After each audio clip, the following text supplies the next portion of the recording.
মনে রাখতে হবে যে ডেমনস্ট্রেটিভ প্রোনাউন দিস আর হচ্ছে দ্যাট আর হচ্ছে দোস, এই চারটা শব্দ থেকে আর্টিকেল দায়ের উৎপত্তি হয়েছে। আসসালামু আলাইকুম, welcome to English easy. I am Mohammad Faruk, student of Comilla university. Basic to SSC ইংলিশের আজকের আলোচ্য বিষয় হচ্ছে আর্টিকেল। আমরা জানি যে আর্টিকেল কি? আর্টিকেল হচ্ছে কোনো একটা পদাশ্রিত নির্দেশক। আমরা ওই বিস্তারিত আলোচনা পরে করব, আমরা একদম শর্টকাট আর্টিকেল শেখার চেষ্টা করব। আর্টিকেল প্রথমত দুই প্রকার, একটা ডেফিনিট আর্টিকেল, একটা ইনডিফিনিট আর্টিকেল।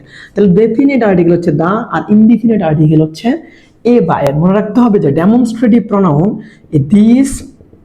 দিস আরটা হচ্ছে দ্যাট আরটা হচ্ছে দোস, এই চারটা শব্দ থেকে আর্টিকেল দায়ের উৎপত্তি হয়েছে। এবং আমরা যদি মনে রাখি যে আধুনিক ইংলিশে এই ওয়ানকে রিমুভ করে এ বা এন এর উৎপত্তি হয়েছে। কিন্তু আমরা এখন যেই একদম বেসিকটা শিখবো, যেই বেসিকটুকু দিয়ে আমাদের টোটাল আর্টিকেলটাকে রিপ্রেজেন্ট করা যায়, আমরা একটু জানবো যে শুধুমাত্র বা শুধু আমরা লিখবো যে শুধু নাউনের পূর্বে আর্টিকেল বসে। ওকে, তাহলে নাউনটা একটা বাক্যে কয়ভাবে থাকতে পারে? তিনভাবে থাকতে পারে। যেমন কি, শুধু নাউন থাকতে পারে, তার পূর্বে যদি গ্যাপ থাকে আর্টিকেল। শুধু নাউন থাকতে পারে, তার পূর্বে অ্যাডজেক্টিভ থাকতে পারে, গ্যাপে আর্টিকেল। শুধু নাউন থাকতে পারে, তার পূর্বে অ্যাডজেক্টিভ অথবা অ্যাডভার্ব, তার পূর্বে আর্টিকেল। এখন একটা বাক্যে এই তিনটা পদ্ধতিতে আর্টিকেল বসতে পারে। এক্ষেত্রে নাউন থাকা বাধ্যতামূলক। তাহলে নাউন না থাকলে কি হবে? নাউন না থাকলে আর্টিকেল বসবে না। যেমন কি, শুধু অ্যাডজেক্টিভের পূর্বে আর্টিকেল ক্রস বসে, এবং আমরা লিখবো শুধু অ্যাডভার্ব প্লাস অ্যাডজেক্টিভের পূর্বে আর্টিকেল কি বসে ভাইয়া? ক্রস। তাহলে আমাদের একটু বেসিকটা ক্লিয়ার হলো যে শুধুমাত্র নাউনের পূর্বে আর্টিকেল বসে, এবং একটা বাক্যে একটা নাউন সর্বোচ্চ তিনটা ফরম্যাটে বসতে পারে। একটা কি? শুধু নাউন, তার পূর্বে গ্যাপ। তাহলে যদি আর্টিকেল টপিক হয় এখানে আর্টিকেল বসবে। নাউন, তার পূর্বে অ্যাডজেক্টিভ, আর্টিকেল টপিক হলে এখানে আর্টিকেল বসবে। এই ক্ষেত্রে আর্টিকেল এও বসতে পারে, এনও বসতে পারে, দাও বসতে পারে। আমরা পরে শিখবো কখন এ, কখন এন, কখন দা, এবং এই তিনটা সেম জিনিস আমাদের হতে পারে। এবার আর্টিকেল বসবে না কোথায়? আমাদের সহজ কনসেপ্ট হচ্ছে অ্যাডজেক্টিভের পূর্বে আর্টিকেল বসবে না। এখন আমরা একটা শর্ট একটা এক্সাম্পল দিব, দেখি সবাই পারে। He is dash honest. একটু খেয়াল করেন তো ভাইয়া, যে এই অনেস্ট শব্দটা হচ্ছে অ্যাডজেক্টিভ, এই গ্যাপে নাউন নাই, অর্থাৎ এই বাক্যে নাউন নাই। তাহলে নাউন না থাকলে আর্টিকেল কি বসে? ক্রস বসে। খুব বেসিক কনসেপ্ট কি? শুধু নাউন থাকলে আর্টিকেল বসে। যেমন আমি এটা বললাম যে হি ইজ ড্যাশ ম্যান, এই যে ম্যান বললাম, অথবা বললাম হি ইজ ড্যাশ বয়। তাহলে এই বয়টা কি আমাদের একক নাউন? একক কি? নাউন। তাহলে এই নাউনের পূর্বে আর্টিকেল বসে কিনা ভাইয়া? আর্টিকেল টপিকে বসে। তাহলে বয়টা যেহেতু আমাদের কনসোনেন্ট, এই জন্য আমরা আর্টিকেল কি বসাই দিব? এ বসাই দিব। এবার দেখেন এটা কোন ফরম্যাটে ভাইয়া বলেন তো? এটা হচ্ছে আমাদের এই ফরম্যাটে, তার মানে নাউনের পূর্বে আর্টিকেল বসে। এবার আমাদের আরো বিস্তারিত আলোচনা আছে কোন নাউনের পূর্বে বসে, কোন নাউনের পূর্বে বসে না, এগুলো আমরা যখন এ এন দায়ের ব্যাপারটা দেখবো তখন আমাদের ক্লিয়ার হয়ে যাবে। ওকে, আসেন এবার আমরা দেখবো he is dash honest man বা অনেস্ট বয় দিলাম আমরা। তাহলে বলেন তো ভাইয়া, এই বয় একটা কি? নাউন। বলেন, বয় একটা কি? নাউন। আর এই অনেস্ট একটা কি? অনেস্ট হচ্ছে অ্যাডজেক্টিভ। তাহলে এটা কোন ফরম্যাটে বসছে? এই 2 নম্বর ফরম্যাটে। তার মানে 2 নম্বর ফরম্যাটে কি আর্টিকেল বসে? হ্যাঁ বসে। তার মানে কি বসে? এ এন দা। এবার আমরা যেহেতু এই যে এইচ প্লাস ভাবল, আমরা এখানে এন বসাইলাম, ধরেন বসাইলাম। কেন বসাইছি এন? এটা পরে আমাদেরকে প্রথমত আইডেন্টিফাই করে ফেলতে হবে যে গ্যাপে আর্টিকেল বসবে কিনা। তারপর আমাদের কাজ কি? তারপর আমাদের কাজ হচ্ছে যে এ এন দা নিয়ে কাজ করা। এবার আমি তাহলে আপনাদেরকে একটা উদাহরণ দিই বা এক্সাম্পল দিই। আমি বললাম যে রহিম ইজ ড্যাশ অ্যাক্টিভ। দেখি কে কে বলতে পারেন এখানে আর্টিকেল, অবশ্যই কমেন্টে জানাবেন। তার মাঝখানে আমি আপনাদেরকে অবশ্যই দেখা দিচ্ছি। দেখেন এই যে অ্যাক্টিভ, এই অ্যাক্টিভটা হচ্ছে একটা অ্যাডজেক্টিভ। ওকে, তার মানে অ্যাডজেক্টিভের পূর্বে আর্টিকেল বসে না। তার মানে কি দাঁড়াইলো? শুধু নাউনের পূর্বে আর্টিকেল বসে, এবং নাউন ছাড়া অন্য কিছুর পূর্বে আর্টিকেল বসে না। যেমন আমাদের লাস্ট উদাহরণেই আমাদের এক্সাম্পলে কি আমাদের, আমি বললাম যে শি ইজ ড্যাশ ভেরি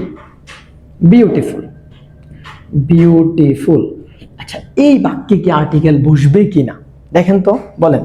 এই ফুলটা মনে রাখতে হবে, কোনো শব্দের শেষে ফুল থাকলে ওই শব্দটা অ্যাডজেক্টিভ মনে রাখতে হবে। কোনো শব্দের শেষে ফুল থাকলে অ্যাডজেক্টিভ, তাহলে অ্যাডজেক্টিভ আছে, তার মানে ভেরি কি? অ্যাডজেক্টিভের পূর্বে দা বসে অ্যাডভার্ব। তাহলে বলুন তো, অ্যাডজেক্টিভ আর অ্যাডভার্ব আছে, এই বাক্যে কি নাউন আছে? নাই। তার মানে এখানে কি বসবে? ক্রস। কি দাঁড়ালো? যে শুধুমাত্র নাউনের পূর্বে আর্টিকেল বসে, নাউন না থাকলে আর্টিকেল বসে না। বলছিলাম যে নাউন থাকলে আর্টিকেল বসে, উইদাউট বসবে না। এবার আসেন, এবার যে ভাওয়াল কি কি, ভাওয়াল হচ্ছে এ, ই, আই, ও, আর হচ্ছে ইউ, এই 5টা ভাওয়াল। তাহলে ভাওয়াল থাকলে তার পূর্বে আর্টিকেল কি বসে ভাইয়া? এন বসে। এবার আসেন 2 নম্বর কনসোনেন্ট। তাহলে এই 5টা ব্যতীত বাকি সব কনসোনেন্ট, ওকে, বি, সি, ডি ইত্যাদি ইত্যাদি কনসোনেন্ট। এখন এই কনসোনেন্টের পূর্বে আর্টিকেল কি বসে ভাইয়া? এন বসে। এবার আরেকটা শব্দ নম্বর 3-এ আমরা দেখব, এইচ প্লাস ভাওয়াল থাকলে এই এইচ এর উচ্চারণ যে উজ্জ মানে আমরা একটু সহজ করে বলি যে চুপ, মানে এটার কোনো উচ্চারণ হয় না। এইচ প্লাস ভাওয়াল থাকলে এইচ এর উচ্চারণ উজ্জ থাকলে তার পূর্বে আর্টিকেল কি বসে ভাইয়া? এন বসে। তার মানে কি, যেমন আমরা কি হনেস্ট বলি না? অনেস্ট, অনার না, হনার, আওয়ার। কিন্তু হাই, দেখেন এখানে হাই এর পরেও কিন্তু ভাওয়াল আছে না, এই চাই, কিন্তু হাই এর উচ্চারণ হয়, অর্থাৎ এখানে আর্টিকেল এ বসবে। কিন্তু যদি আমাদের এইচ প্লাস ভাওয়াল থাকে, এইচ এর উচ্চারণ উজ্জ থাকে, তাহলে আর্টিকেল এন বসবে। এখন 4 নম্বর রুলসে কি বলতেছে, ভাওয়াল থাকা সত্ত্বেও যদি, বিষয়টা কি, যে কোনো ভাওয়ালের উচ্চারণ যদি ইউর মতো হয়, যে কোনো ভাওয়ালের উচ্চারণ, তাহলে আর্টিকেল কি বসে? আর্টিকেল এ বসে। আমরা কয়েকটা উদাহরণ দেখব, যেমন নাম্বার 1 বলছে দিস ইজ কার, এই যে একটা নাউন, নাউনের পূর্বে আর্টিকেল বসে কিনা? বসে। এবার আমরা আইডেন্টিফাই করবো যে এই নাউন কি, এই নাউন কি, সি কি কনসোনেন্ট, তাহলে কি এ, ওকে। অরেঞ্জ একটা নাউন, তাহলে ওই 1 নম্বর রুলসে আমাদের বেসিকের, ওকে। তার মানে আবার এখানে কি আর্টিকেল বসবে। এবার আসেন কি বসবে? ও, কি দিয়ে হয়েছে? ভাওয়াল দিয়ে হয়েছে, তাহলে আর্টিকেল কি বসবে? এন বসবে। 3 নম্বর রুলসে আমরা যদি দেখি যে এই যে H plus Bhawal, honourable teacher, এই যে এই অ্যাডজেক্টিভ প্লাস নাউন, তাহলে অ্যাডজেক্টিভ প্লাস নাউন থাকলে আর্টিকেল বসে কিনা? বসে। এবার আসলে আমরা দেখি কি বসে, যে এইচ প্লাস ভাওয়াল আছে, তাহলে এই যে উচ্চারণ কি হয়? এটা কি হনারেবল না অনারেবল? অনারেবল। কি ভাইয়া? অনারেবল। তাহলে অনারেবল হলে আর্টিকেল কি হবে? এ হবে, কারণ এইচ এর উচ্চারণ চুপ আছে এবং পরে একটা নাউন আছে, ওকে। এবার দেখেন নজরুল ইজ ইউনিক ট্যালেন্ট, তাহলে এই ইউটা কি ভাইয়া বলেন তো? ইউটা ভাওয়াল, তাহলে ভাওয়ালের উচ্চারণ কিসের মতো হইছে? ইউর মতো হইছে, ওকে। তাহলে ভাওয়ালের উচ্চারণ ইউর মতো হইলে বা এই উক্ত ভাওয়ালের পূর্বে আর্টিকেল কি বসে? এ বসে, ওকে। আই বট আমব্রেলা, ভাই বলেন তো এই আমব্রেলা শব্দটার ইউ কি ভাওয়াল? এই ভাওয়ালের উচ্চারণ কি ইউর মতো হইছে? হয় নাই, তাহলে ভাওয়ালের পূর্বে কি বসে? এন্ড বোনাস রুলস দেখবো। বোনাস রুলস কি দেখবো?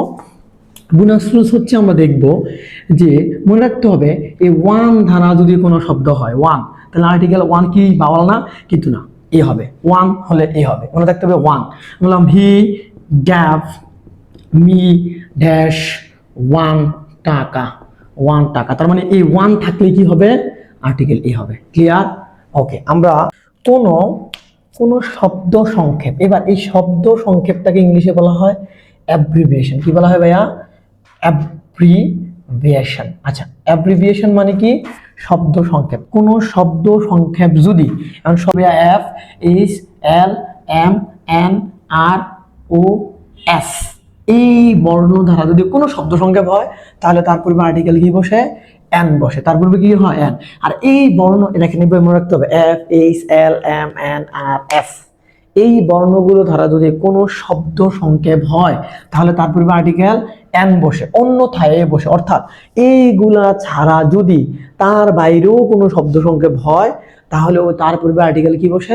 তার পূর্বে আর্টিকেল এ বসে। যেমন আমরা দেখেন এস উপরে আসেনি? আছে। তাহলে আমরা যদি এসে, তাহলে আর্টিকেল কি বসবে? এন। বলেন বি, বি, এ, এইখানে আসে এফ, এইচ, এল, এম, এন, এন, নাই, তার মানে আর্টিকেল কি হবে ভাইয়া? আর্টিকেল হবে যে আমাদের এ। এবার আসেন এস আই, আর্টিকেল কি হবে? এস আসেনি উপরে আসে, তাহলে আর্টিকেল কি হবে? এন। এমপি, এম আসেনি উপরে আসে, তাহলে কি হবে? আর্টিকেল এন হবে। আশা করি সবাই ক্লিয়ার। এবার আসলে আমরা দুটো উদাহরণ দেখবো। বলা হচ্ছে হি ইজ এমবিবিএস, তো এম টু উপরে আসে, তাহলে আর্টিকেল কি হবে ভাইয়া? এন হবে। বিবিএ, আর্টিকেল আছে উপরে? নাই, এই সরি, উপরে গিয়ে আমাদের এই শব্দ সংক্ষেপের মধ্যে বি আছে? নাই, তাহলে আর্টিকেল কি হবে? এ হবে। বিবিএ মানে হচ্ছে bachelor of business administration, MBBS মানে হচ্ছে যে bachelor of medicine, bachelor of surgery, okay. এবার আসেন রুল নাম্বার 6। রুল নাম্বার 6-এ খুবই গুরুত্বপূর্ণ অ্যাডমিশন টেস্ট, বিভিন্ন চাকরির পরীক্ষায় প্রশ্নটা আসে। মনে রাখতে হবে মেনি একটা গ্যাপ, তারপরে নাউন সিঙ্গুলার হলে এখানে গ্যাপে এ অথবা এন বসবে। কখন এ বসবে আমরা জানি, ভাওয়াল হলে এ বসে, কনসোনেন্ট হলে এ বসে, ভাওয়াল হলে এন বসে। আরো কিছু নিয়ম পড়াইছি আমরা, ওইগুলো আমরা একটু টেস্ট করতে হবে, ওকে। 2 নম্বর কি মেনি, মেনির পরে যদি নাউন প্লুরাল হয়, এখানে আর্টিকেল কি হবে? ক্রস। এটা ইন্টারমিডিয়েটের 23 অথবা 24-এ কোনো একটা বোর্ড কোশ্চেনে আসছিল। এবার আসেন আমরা দেখি যে এই যে মেনি আছে পাইছেন, মেনির পর একটা গ্যাপ পাইছেন, তাহলে এই গ্যাপে ক্রসও বুঝতে পারে, এও বুঝতে পারে, এনও বুঝতে পারে। ওকে, বলেন তো ম্যান শব্দটা সিঙ্গুলার না প্লুরাল ভাইয়া? সিঙ্গুলার। তাহলে মেনির পরে গ্যাপের পরে যদি আমাদের নাউনটা সিঙ্গুলার হয়, আমাদের আর্টিকেল কি বসবে ভাইয়া? এ অথবা এন। বলেন তো ম্যান কি দিয়ে হইছে? কনসোনেন্ট দিয়ে, এই জন্য এই হবে। ওকে, এবার আসেন মেনি আবার পাইলাম। এবার বলুন তো স্টুডেন্ট শব্দটা সিঙ্গুলার না প্লুরাল? স্টুডেন্ট শব্দটা হচ্ছে আমাদের ভাইয়া প্লুরাল। এখন এই সিঙ্গুলার প্লুরাল অনেকে চিনে না। ওকে, এটা আমরা পরে অবশ্যই আলোচনা করব। এই না, এই স্টুডেন্ট শব্দটা কি প্লুরাল? তাহলে আছে কি মেনি? তাহলে মেনি থাকতে পরে নাউনটা প্লুরাল হলে আর্টিকেল কি বসে? ক্রস বসে। ওকে, এইবার আমাদের আরো কিছু টুইস্ট দরকার। টুইস্টগুলো আমরা অবশ্যই যদি বোর্ড কোশ্চেন সলিউশনের কোনো সম্ভাবনা থাকে আমরা সলভ করে দিব। এবং পরবর্তী ক্লাসের আমন্ত্রণ জানিয়ে এই পর্যন্তই থাকবে আমাদের। অবশ্যই ইংলিশ ইজির পাশেই থাকবেন। এবং আমাদের অফলাইন ব্যাচের লোকেশন হচ্ছে কুমিল্লা মহিলা কলেজ রোড। আপনারা যারা অফলাইনে পড়তে চান 27 এবং 28 অবশ্যই যোগাযোগ করবেন স্ক্রিনে দেওয়া নাম্বারে। সবাইকে আসসালামু আলাইকুম।